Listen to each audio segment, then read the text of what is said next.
out to everybody that's up there too, man. I think we got it now, man. Shout out to Vincent. Let me know if the audio's right too now. There's something going on in the background. Hopefully we good now. Hopefully we good. There we go. Appreciate y'all. Hey, shout out to everybody that supports the platform. All the admins, moderators, etc. Just people that are following the content. Able to, okay, got you. Able to help get the message out there. Going into the topic, wanted to discuss what prison is for a few different reasons. We're finding it more and more imperative and important to really give a perspective from the inside out of what prison is, the reality of it, why people are screaming that there needs to be an overhaul when it comes to the judicial system, etc., the justice system as we know it. Why you have people screaming out loud to end prison labor and end mass incarceration. So when we look at it, what is prison? Prison is supposed to be a place where individuals go to serve time for punishment and get rehabilitation.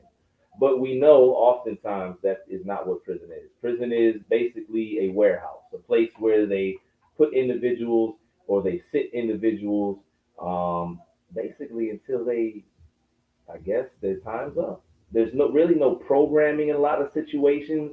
A lot of people ask me what is rehabilitation like in prison or what was it like for me, and I tell people all the time rehabilitation came for me from choices, from fighting to go to the library, from networking with other brothers that cared about their freedom, etc. But true rehabilitation did not come from Department of Corrections.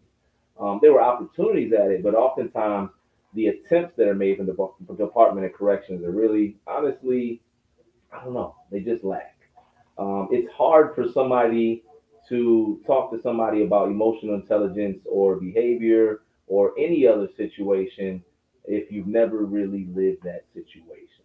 So I think that's one of the biggest disconnects. One of the good things is when it comes to rehabilitation in prison, because that's what prison's supposed to be at like or is that they're finding that out and they're now putting in place more individuals or returning citizens that were formerly incarcerated into actual paid employee positions. Actually, even counselors, program facilitators, etc., because they know it's imperative that we be the ones to bridge the gap. All right. Somebody said, why do people go to prison? And it's crazy. This question you would think would be quick. People go to prison because they break the law. Right. But it's not always that simple. We know every year people are wrongfully convicted.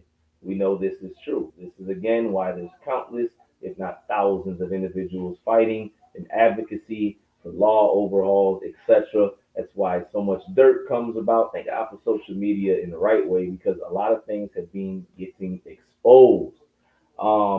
It's not that cut and dry. You have to think about this. Why do people go to prison? Well, what if the racist cop wakes up one morning and decides he wants to lock up a black guy? First one of these sees. It happens. It does happen. It could be reversed. We're not going to say that it's limited one way, but it could be reversed. What about the individual or the judge or the lawyer that just don't care? The public defender, and he knows the guy's innocent, but he's not paying him. So why am I going to fight that hard? And he doesn't have any family that cares about him. So why am I going to push the issue? Matter of fact, I'm going to swap him out for one of my paid clients so he can get home and I can keep getting money because I'm my paid client that can pay me. He knows he can get out. He's going to come right back. That goes on.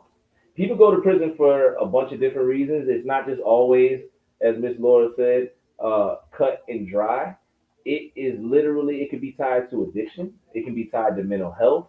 There could be plenty of reasons why an individual is incarcerated, and that's why more options need to be examined, especially in certain states, when it comes to this quote unquote punishment or what should be redirecting an individual to rehabilitation. Uh, what is life like in prison? Often the question that people ask, what is life like in prison? I'm gonna tell you, life in prison depends on where you at. In some prisons, it really is like a country club. I can tell you that. My brother, one of my brothers that's incarcerated right now, he's on a level two in Virginia. He doesn't have issues. It's not violent there. He doesn't really have any drama there. He doesn't have to worry about fighting somebody over the phone. It's a laid back camp. But if you talk to somebody that's in Georgia, for instance, that's locked up, GDC, they would tell you it's living hell, whether you're on a level two or level four at the jail or not. So it's circumstantial. In my experience, I can only say what prison was like for me. Prison was daunting. It was intimidating. It was transformational, and at first, not in the right way. I can tell you firsthand why so many individuals, young men, that get incarcerated between the ages of 18 and 22, because it's no coincidence. There is a system in place that's helping this or encouraging this. I can tell you why so many of us get caught up in the rapture of prison, or we get form fitted into the culture of prison because we get hit with big numbers. And you hit a 19-year-old such as myself with 19 years or 144, all suspended but 19. There's no hope attached to that. I gotta worry about getting through the day, and you're telling me I gotta survive 19 years of this. So now you're in what, fight or flight, and that causes prison, because so many individuals in fight and flight. It causes prison to be a hostile place. Most prisons, not all prisons, right? Some are laid back country clubs, but it causes, in most cases, prisons to be a hostile, tense, negative, nasty, desperate, depressed environment. It's a manipulative environment. When you're talking about the interaction just between the guys that are locked up, a lot of guys are just surviving. They just trying to get out. I was in a prison where I feel like I've been around some of the worst of the worst. I was literally around serial killers. I was around the worst of the worst con men, or whatever, the best of thieves and robbers and everything else, I guess, if that's a such thing. But I would sit back and I'd pay attention. I observed, because I was never naturally into the streets, or any of that. I just was a young kid that made a decision for 30 seconds that, sent me a different direction. So I wasn't urging or yearning to be in the midst of it. But what happens for me in prison, because we talked about why the youngins get caught up in that current, if you will, is I became bored for one, because I'm only allowed to come inside this box, or to this rec yard, or to this child hall. It's controlled movement. I'm supposed to be, out running the streets or whatever. I don't have that. So naturally, I want to look for things to do. So now we're on the rec yard. I'm balling. Now slowly I'm getting into card games, whatever it is. Now I'm getting acclimated to prison life. Before you know it, I've been conditioned to feel like it's a normal thing. That's what happens to so many of us. When you think about it, you think about conditioning, programming, etc. Growing up, a lot of us, our uncles, our fathers, our cousins, whoever, they was locked up, and it was like subconsciously there was a seed planted that say, yo, your turn is coming, depending on the situation. What you seen on TV, depending on the videos, what I'm saying. Certain things were glorified for a reason, and it's not coincidental. We are conditioned to not look at certain things as extreme as they are. Prison should be looked at in an extreme way. We should be, I don't want to say necessarily fearful, but we should definitely be concerned to the point that we don't commit actions that'll bring us to prison, especially for the ones of us like myself that been there, came home, and really know what it's about. But yet, recidivism is still a real thing. Prison is designed to destroy family. It's designed to separate you from your loved ones. It's designed to break you mentally. It's designed to literally take you out the game. It is a tool. Yes, it's a tool that, when used right, is necessary. I can say that. Monsters do exist. I don't think everybody deserves to come home, and I don't believe everybody gets a second chance. And I don't think, I know a lot of people might not agree with me, but I've been around the guy that committed horrible crimes to multiple children, or whatever the situation was. And to each his own. I don't know if that person should be back out here. But I do know the individual that committed a robbery. Nobody was physically hurt, no life was taken, but yet they've got 160 years. These things happen, right? Prison is a place that it can take it can take your mentality, it can take your identity. If you allow it, it can transform you in a way that you'll become worse instead of better. If you allow it, it depends on your choices that you make. It depends on your standpoint. Prison is designed to be what it is, a harsh place that you don't want to be. So hopefully, when you come home, you don't commit crime. I can honestly say there was a lot of times my people would ask me, "Yo, what's going on there?" and I would dress it up, because what am I gonna stress y'all out about? What am I gonna stress y'all out for? Because, man, if y'all really knew the half, there's still things I'll probably never talk about. It is what it is. But in my mind, what's the use of y'all even having to think about certain things? Um, Prison is a place where you are forced to survive, and that's all I can say. The food chain is real. You do have to make the smart decisions because once you get in trouble behind those walls, you get into the wrong path, man, it's gonna be a rough road. Um, what are different types of prisons? You got your road camps where you can go to work every day, come back. You got your level twos, which is like more programming, dorm style environment, and your level threes and up. At least where I was at, that's your cell environment. That's your 6x9. You got a celly. You come out in the pod, use the phone, microwave, etc. And then after that, you might hit the rec yard and you back in your cell. I tell everybody if you're incarcerated, a lot of guys when they're in the cells, they don't like to go to the dorms, but the object should be to get as much freedom as possible that you can. For me, I experienced all of it. I started off at a level four and made my way down. I got sent back up to a level four and had to work my way back down again. But I ended up going home off of road camp. Um, Prison is prison. I don't know if there's any distinct differences, but I will say the level of violence differs depending on the prison programming. Um, Really, that's it. The amount of rec time, at least where I was at. At the end of the day, I seen it all the same. How do people survive in prison? Hmm. It depends. Some people get high. Um, they form addictions, or they were already, suffering from addiction. And prison is a perfect opportunity for an individual to, run away from reality and cloud their mind with substance. So some people do that. Um, some people focus all their energy on getting home, getting in that law library. You got your positive brothers that focus on developing programs in there that work their jobs. Some brothers is workaholics, all of that. It just depends on the individual. You survive prison by making the best choices you can make. You survive prison by not getting in debt. You survive prison by not gossiping. You survive prison by seeing but not seeing, hearing but not hearing, minding your own business. That's how you survive in prison to me. You focus on your time and you don't make it worse. It's already a horrible situation, but do not make the type of decision that's going to make it worse.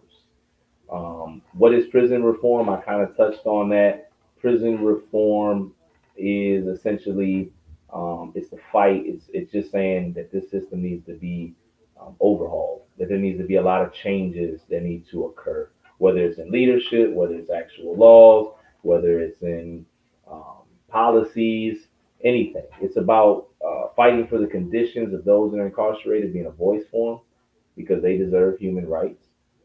And it's just also trying to get people home that deserve to be home for me. That's what prison reform is about because the system, we're learning more and more. All things evolve, and a lot of things need to be adjusted.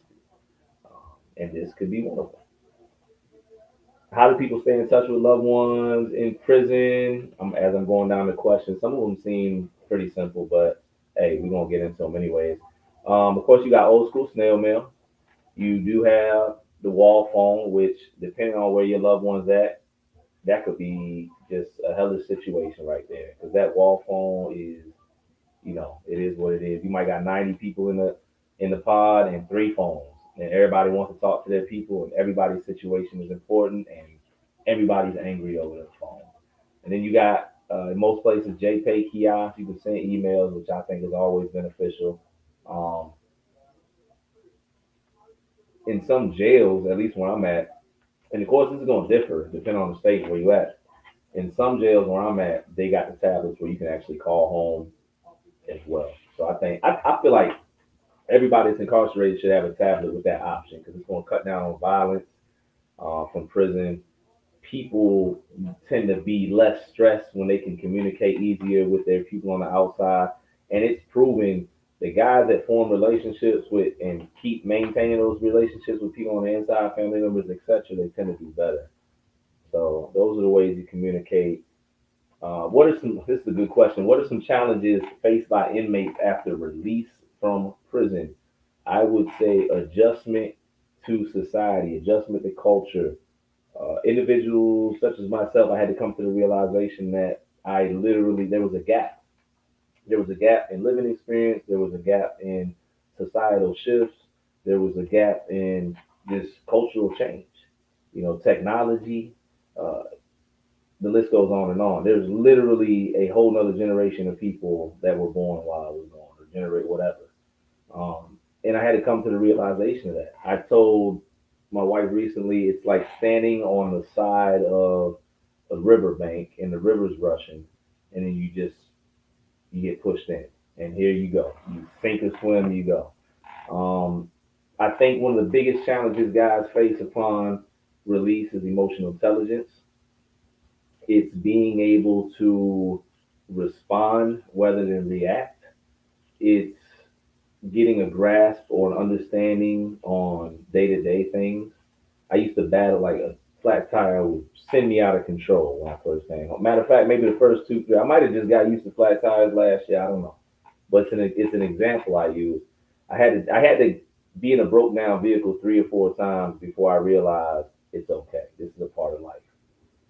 You're not given the opportunity to plan or experience everyday life. And that's one of the things I always talk to about guys and guys talk to about me.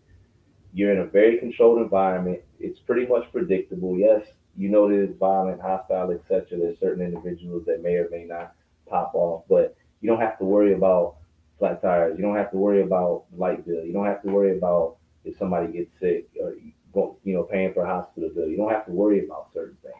So I always tell people, don't be like me. Don't put 1,000 pounds of weight and pressure on yourself because that does make it extremely hard.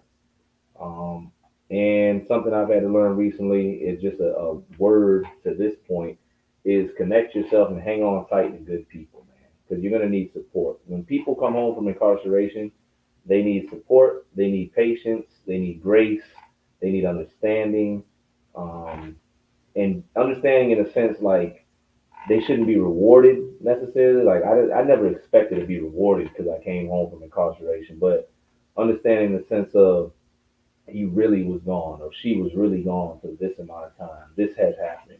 They've lost family members. Whatever. I think as long as you got people around you that take that into consideration, you'll be good. You'll be okay. Um, I had an uncle that couldn't. Lord said I had an uncle that couldn't stay out. Was on a revolving door. Told me he didn't know how to live on the outside. So my question is, why was it so hard out here and easy in there? Responsibility. That's a great question. People, I believe wholeheartedly, people do recidivate or get locked back up because they can't cope with society's pressures. It's hard again when you've been gone half your life and prison is all you know. uh, Shawshank Redemption got this scene where an individual, I think it was like the Birdman, he finally made parole, and he was an old man now. When he came home, he was working at the grocery store, and they showed how he just couldn't get used to it. He couldn't get into the swing of things, and unfortunately, in that movie scene, though it was a movie thing, he ended up taking his life, and you see that too. We've had a brother that came home and he, and multiple. When I look back, that went that path. I've had a few brothers that I know that I feel like crashed out because they couldn't cope. That's why I'm big on emotional intelligence. These are the things that I've had to learn and apply and hang on to. And don't get me wrong, I am not perfect. It's a process. But I really feel people, they've been connected to prison so long, they don't know how to connect to society or their freedom. And they feel so out of place that they got to go back in. I was extremely successful in prison by prison standards. I was a senior elder. I was able to create programs. I did lectures at colleges in reentry, and I could walk around wherever I want. They gave me this. Uh, it was a green badge or ID that it said elder on it. I could hold it up. They let me walk out, across the way, and I tell them I'm going. Not out of prison, but to the next pod. And I was successful there. You know what I'm saying? Like I was able to accomplish a lot even while I was incarcerated, if that makes sense. When I came home, ground zero. All right, you were successful in there for whatever that's worth. Now you got to be successful out here, and a lot of people aren't up to that task. It's stressful. It's a lot of weight for certain individuals, but that's why people need support around them. when an individual is about to make the wrong decision or go the wrong way, that's why they need somebody that's there with them to say, hey, and be a voice of reason. And sometimes just break things out, break things down for an individual. Sometimes it's the anxiety and it's whatever else and it's the racing thoughts that causes individuals to lose their way. Sometimes they just need a tour guide, man. Shout out to all of my tour guides. I got tour guides for sure that help me get through it. I'm trying to go over all these questions.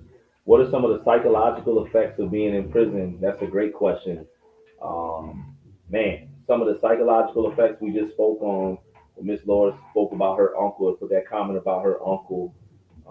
Some people are conditioned to the extent that freedom does not feel normal. It does not feel like that's what they're supposed to have. Some people are really in the type of mindset because of what they went through that this is all that my life is going to be. I'm a convicted felon. I can't get here. I can't. So I'm not even going to try. I'm gonna get right back in the streets. This is all I know. PTSD is also a psychological effect. You're in a harsh environment. George Jackson wrote in Soledad Brother, he said 5 minutes behind that wall will change your life forever. I believe that. I felt that. I've done a considerable amount of time, not just in prison, but in isolation or segregation, the um, the shoe as they call it. And I can tell you without a doubt, I have been changed forever. I'm just grateful and I thank God that I wasn't changed necessarily in the wrong way. College, it's weird, man, but college can really, or I say college, prison really can be college for the individual in the streets. Shouldn't have to do that, right? But for an individual that's in the streets that's operating, able, to move, some guys when they get hit finally and they go to prison, now they're able to see everything, both sides of it. Now they know what prison is, and then they're like, oh, you know what? I don't want to go back there, so I'm gonna start applying what I've learned in the streets or them hustle tactics to something legit and go. And salute to all my brothers on that note, man. That's steady climbing out that quicksand because a lot would have been quit, man. But I see y'all. A lot of us, we was in the streets, we were successful in the streets as well. When we went to prison, we figured out a whole lot. We were challenged by the big brothers and all that because there is big brothers, there are mentors, there are stand up guys in prison. Some that's never coming home, but they want to make sure the brothers that got a chance to go home again, they got some knowledge. They want to make sure they did their part. They want their brother to succeed. Um, I'm just grateful the majority of my brothers that made it home, but of course I'm still streaming Free Jefferson Ellie, one of the individuals that basically, led me down the path of knowing who I was as a man. Wouldn't have found that if I wasn't in prison. I don't know. The psychological further psychological effect though is depression. Depression is very real. Um, you can have social anxieties when you come home. You can. I know one of the things I battle with was my sleep patterns. To this day, I'm pretty much up 3:30, 4 o'clock every morning, no matter what, because I'm just conditioned. I woke up like that for years. I used to wake up before the rest of the prison because I needed that little bit of quiet, and I used to try to move different than everybody else if I could. Um, I mean, outside of that, you do see something. Anger gets brought home a lot of times, or I want to say guys come home and still in fight or flight. Again, if you're in fight or flight for so long, right, for years, you're in an environment that's negative, harsh, nasty, depressed, all that, right, and you have been operating in this way for so long, your brain, your mind can get caught in a stress hole, and your brain can think that it's operating normal and that this is what life is. And the truth of the matter, it isn't. We know this. This happens. So, like, when you come home, I know one thing my mother-in-law used to always say, and I used to let it go out in one ear and out the other was, you need to slow down. You need to breathe. You need to get quiet. And I'm a firm believer in that, right? When you ask about psychological effects, I'll just say to anybody, if you've been incarcerated, go to therapy. Like, just go to therapy, get checked out, see what's going on. If anything's going on, maybe you came out unscathed, but maybe you didn't. If you did, then here's an opportunity to address it. And that's what you want because you want to be able to go forward in such a way that you don't end up being tripped by one of those things that you came home from prison with that leads you right back. Um, If you are in relationships, etc., you definitely want to consider therapy because you got to learn how to interact differently, communicate differently. A lot of people, a lot of times, your responses out here have to be different. In prison, it's always on edge and aggressive, and you chin up, chest out, and, basing your voice and all that. And then you've been operating like that for X amount of years. You come out here, you can't operate like that. You don't want to give off that energy. That's not what life's about. But you're in an abnormal environment. So that's why it's important to go to therapy. It's why, again, it's important to have a good support system around you that can challenge you and you listen to. Um, and really, that's it, man. Go to therapy. Do something for you if you've been incarcerated or if you've been in any traumatic situation. I don't want to just limit that to anybody that's watching. This is not just about prison, but man, we need to make mental health more, acceptable. As far as discussion, especially among certain communities, because we need it. Um, Let me see. What is the role of correctional officers in prison? Their role is to protect and maintain safety in the environment and safety for the individuals that are incarcerated. In some, I know in VA, they had something called a treatment officer, which is like a hybrid. They were officers, but they're also capable of, I guess, being counselors or facilitating groups. Um, but really, that's it. That's what correctional officers do in short are supposed to do. You got some good, you got some bad. That's all I can really say. What is the difference between prison and jail? Jail, typically, you're in your local area, right? So when I got locked up, the jail I was at is basically housed the city I lived in and the three surrounding cities. So if you had a reputation out there, or you were established, your time might not be as hard. Your people are right here, so you should still get visits, all that. Jail is more controlled, or at least it was back when I was more controlled. It was more of an environment that they kept their hand on, that you didn't really, what I'm saying, you really moved by what they said. Prison's the opposite. Prison is you're not in your city. You are probably 2, 3 hours away, as a matter of fact. And now you're not just with, the people in your city. Now you surrounded by the worst of the worst, the bad of the bad, whatever, gangs from here, whatever it is. Here you go. If you from the north side, here go south side, here go a whole nother city in the state. This is it. So it's kind of like jail is minor league and prison is major league. The violence level increases, penalty is more harsh. Um, gangbang is more of an activity in prison, culture, way of life, etc. Religion is intense. What I'm saying? You better not play around with it up there, depending on the level you're at. And it just is what it is. Prison, we try, and I would say when I was there, we try to make it like the streets, but never was. It's an abnormal environment. It's a bunch of people trying to survive, and some people got life sentences, some people got 2 years, and I don't know, man. It's just different. In jail, everybody's got more hope because most people haven't been sentenced yet. In prison, everybody knows what it is. This is the time they got. They trying to bid like this, or they got 40 years, so they don't care how it goes. Like it's just different. It's just a different environment. You can get more done in prison. So, how does the U.S. prison system compare to other countries? I can't really go into depth on that, other than I just know that we've got the most prisoners per capita. I've seen different videos I've watched where it looked, I don't know if it was in Germany, it was somewhere over there. It seemed like their prison was like a college and they focused on education and rehabilitation. It didn't look like punishment. It looked like dorm rooms and soft sheets or whatever. Opposite of what we do. So that's all I really know. Thank goodness I haven't been locked up anywhere. I know I've watched World's Dangerous Prisons a few times and I've seen how they rock in South America and they probably say United States is a hotel. So, to me, whether it's in the U.S., whether it's El Salvador, wherever, prison is prison, man. It's keeping you away from your people, your family. Um, it's a punishment, and it is what it is. Although again, we got the most prisoners per capita. What is the impact of mass incarceration on society? We already know that. We know mass incarceration is basically a scheme, a ploy, a spinoff of genocide. We know that black men, brown men, so-called quote unquote minorities are targeted. We know that it starts in the school systems. That's why we're talking about the school to prison pipeline.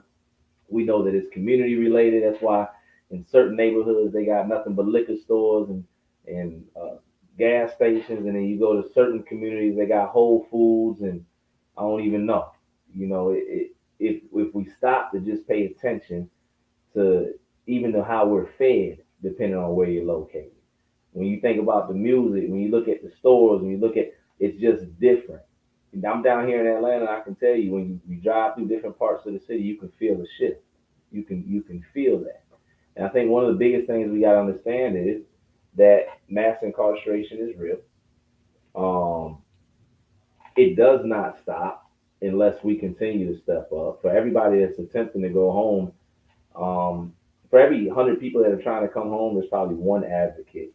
There's a lot of events and things that are being held, at the courthouse, the city hall, etc., where you would think everybody at least would have one family member show up, and a lot of times there's maybe three people there, five people, and that's the scary part. A lot of people say they want change, but mass incarceration will not change until more people become less fearful of the system.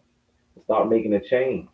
Your change doesn't have to be so radical that you put a target on your back. It could be an email, it could be a phone call, it could be sitting in on a group helping somebody write a letter. It's not always to the extreme. We just need more traction. Mass incarceration is a tool and a ploy that's used for the prison labor system. You work, most guys work in prison, some for free, some for cents on a dollar. I think the most I ever made in prison, I was working at the sewing factory. I think I made like 62 cents an hour. But I was sewing, I was doing the work of somebody that should have got paid probably $20 an hour, and there's no telling how much they were selling each one of those garments for. That's prison labor. You get people locked up, you put them to work. If they refuse to work, you write them a charge and tell them they won't be free as soon as they should be. So they have to go to work. And then you could put them in the situations where they produce product to make your state money or whoever owns the prison jails, etc. That's why it's important to become educated when it comes to mass incarceration and prison labor and get more involved. So mass incarceration, what it does is it takes fathers away from sons, mothers away from daughters. It wrongfully convicts. It is an ugly beast. It doesn't give most people second chances. It takes two people that look different and gives them, or with the same crime, same backgrounds, or maybe different backgrounds, but same criminal background, and two different sentences will come out. Mass incarceration occurs because the judicial system is flawed. Humans it's so hard to find a righteous individual that's capable of judging, I think, and giving out time, especially the way society is and social media. Everybody has an ulterior motive. Everybody has something they're good with and not good with, and that's the scary part. Mass incarceration needs to stop. That's it. We need to work on it. Let me see, man. How does the prison system affect families and communities? I kind of just touched on it. It's it takes away, right? And I want to say this. Obviously, we know a lot of individuals are making the choices that lead them to prison. I did, right? I hold myself accountable. But still, I just want to be clear there's a system in place. It When you speak about communities and families, we know what it does. It leaves the gap. It takes the father out the household. It leaves the mother by himself, or the mother out the household. It leaves the kids in foster care. It does so many things when you look at incarceration. That's why we're screaming to people, man, there's a better way. The best way we can stop mass incarceration or stop the effect that or impact that incarceration has on our family and friends or our close ones or whoever it is simply make the better decision. It's 2023. We can see it for most parts, right? We can see it coming from a mile away, but we need to be better when it comes to moving like that. We need to say, okay, I see you, and I'm gonna move. There's a saying that goes, it says, knowledge is not power. I remember I told somebody that, like, well, that knowledge is power. I said, no, no. What I was taught was knowledge applied is power. Um, that's the truth. Once we know, then we apply, then a shift occurs. Gun violence doesn't have to occur. Everybody can say, hey, you know what? We ain't gonna shoot no matter what. No matter what happens, if we get to beefing, we gonna fight. We gonna go back to like the '60s and fist fight or whatever it is. We can make the decision. I say it time and time again. The projects don't have to be dirty and ugly. They could be the most beautiful place on earth. Prisons, even though the men are incarcerated and women are incarcerated right now, we can make the choices. Those of us that are incarcerated still, and change what prison is on the inside. We could make prison a peaceful place, not full of violence and hostility. We could work together. We could literally, brothers can sit behind those walls and say, you know what, we're working on your case this month. We're working on, and they can help each other get home, but there has to be a more unified mindset. There has to be. Until we get that part, the impact on families and communities will continue. Mass incarceration will continue, and it is what it is. And I want to say this: it's not a race thing. It's not always a race thing. It's now rich versus poor. It's not just black people. It's impoverished whites, Hispanic. It's whatever, but it's real, and that's why we got up here today to break down Prison 101. I definitely have to make sure I answered all those questions. The majority of the questions. Oh, last question, matter of fact, let me answer. What are some alternatives to incarceration? That was a good question. Um, I think there just needs to be an overhaul. I think more options need to be put in place for house arrest. I think there needs to be more mental health treatment, more substance abuse treatment. There definitely needs to be more rehabilitation. There needs to be a better approach when it comes to the crime, the situation, etc. And ultimately, what needs to be examined for every individual that's going to be entering into the justice system is what is the actual path, because everybody can't be thrown into the same machine and come out better. Some people need a certain type of programming, rehabilitation, etc. And it's not always prison. Sometimes it's, you know what, I'm not sending you to prison, but you're gonna go join the army for 4 years. That some people might not want that. You know what I'm saying? Especially right now.